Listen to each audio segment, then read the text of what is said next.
dar o prazer de me ver chorar.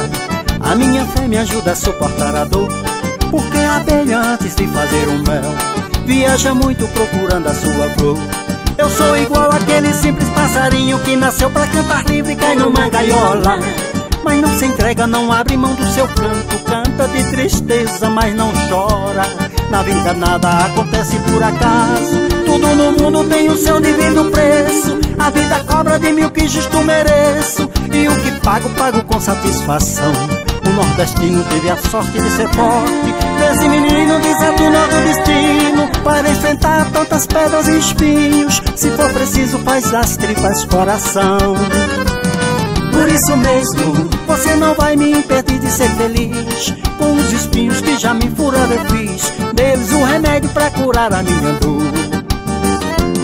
E com as pedras que você me atirou mandei fazer uma casinha bonitinha pra acolher quem nessa vida tanto já me machucou.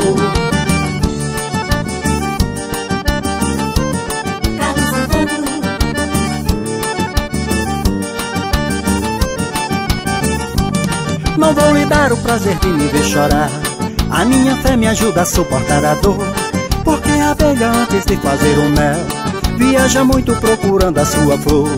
Eu sou igual àquele simples passarinho que nasceu pra cantar livre e cai numa gaiola, mas não se entrega, não abre mão do seu canto. Canta de tristeza, mas não chora. Na vida nada acontece por acaso, tudo no mundo tem o seu devido preço. A vida cobra de mim o que justo mereço, e o que pago, pago com satisfação.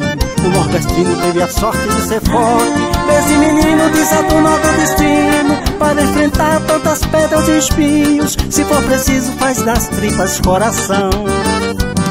Por isso mesmo, você não vai me impedir de ser feliz. Com os espinhos que já me furaram eu fiz deles um remédio pra curar a minha dor.